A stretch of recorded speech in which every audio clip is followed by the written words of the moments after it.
जैन महाभारत के अनुसार श्री कृष्ण 22वें तीर्थंकर अरिष्टनेमि के बड़े भाई थे। जब श्री कृष्ण ने तीर्थंकर अरिष्टनेमि से एक प्रश्न पूछा कि भगवान द्वारिका का भविष्य में क्या होगा और तीर्थंकर ने द्वारिका दहन की पूरी कहानी बताई, तो श्री कृष्ण ने अगला कदम कौन सा उठाया, ये जानेंगे आज के वीडियो में।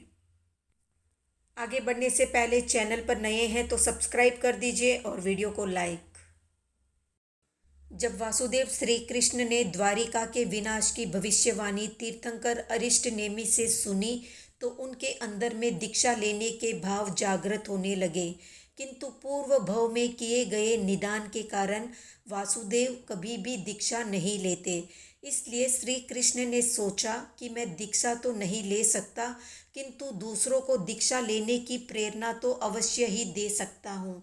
ऐसा विचार करके उन्होंने द्वारिका में उद्घोषणा करवाई कि भविष्य में द्वारिका नगरी का विनाश होने वाला है।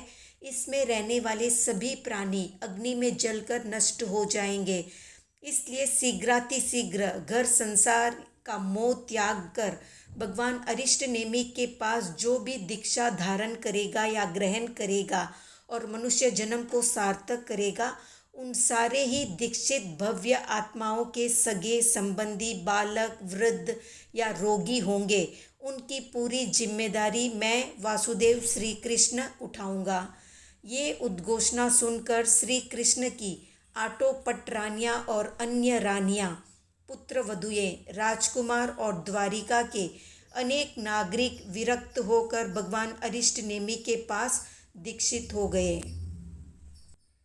जब श्री कृष्ण की पुत्रियां विवाह के योग्य हो जाती है, तब श्री कृष्ण उनसे पूछते हैं कि पुत्रियों बताओ, तुमको स्वामिनी बनना है या सेविका बनना है।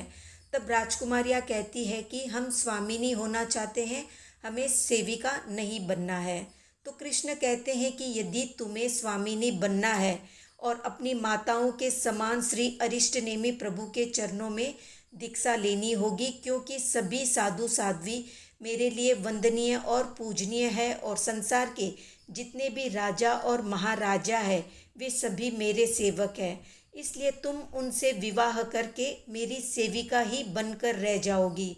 श्री कृष्ण की बात सुनकर अनेक राजकुमारियों ने भगवान अरिष्टनेमि के पास दीक्षा ग्रहण कर ली, परंतु एक पुत्री केतु मंजरी ने दीक्षा लेने से मना कर दिया और बोली, मुझे आपकी सेविका बनना मंजूर है।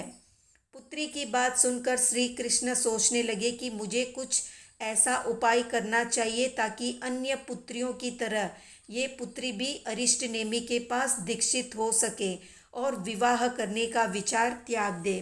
तब श्री कृष्ण वीरक नाम के बुनकर को राज्यसभा में बुलाकर उसके साथ अपनी पुत्री केतु मंजरी का विवाह कर देते हैं। विवाह के बाद वीरक राजकुमारी को टूटे फूटे झोपड़े में ले जाता है। वहाँ केतु मंजरी को घर का सारा काम करना पड़ता था। वीरक के साथ धागा भी बुनवाना पड़ता था। इस तरह उसकी जिंदगी एक सेविका की तरह गुजरने लगी। एक दिन उसके मन में आया कि पिताश्री ठीक ही कहते थे, मैं तो बस एक सेविका बनकर रह गई हूँ। अब मुझे भी अपनी बहनों की तरह अरिष्टनेमि के चरणों में दीक्षा लेकर अपनी खुद की स्वामिनी बनना चाहिए। ऐसा सोचकर वो वापस श्री कृष्ण के पास जाती है और उनके चरणों में गिरकर क्षमा मांगते हुए बोलती है कि पिताजी, अब मुझे सेविका नहीं बनना, आप मुझे भी अपनी अन्य बहनों की तरह दीक्षा दिलवा दीजिए। तब श्री कृष्ण वीरक से अनुमति लेकर राजकुमारी केतु मंजरी को भी दीक्षा दिलवा देते हैं। तो इस तरह श्री कृष्ण दीक्षा के लिए स्वजन परिजनों को प्रेरणा देकर धर्म की उत्कृष्ट दलाली का लाभ अर्जन करते हैं। ऐसी उत्कृष्ट दलाली उत्कृष्ट मनोभावों के साथ करके वे शुभ नाम कर्म में तीर्थंकर नाम गोत्र का उपार्जन करते हैं और भविष्य में वे आने वाली 24वीं में तीर्थंकर भी बनेंगे। तो ये था श्री कृष्ण के जीवन से संबंधित एक छोटा सा प्रसंग। तो कितने लोगों ने जैन महाभारत पढ़ी है, कमेंट में बताएं। वीडियो पसंद आया तो लाइक, शेयर, सब्सक्राइब करें।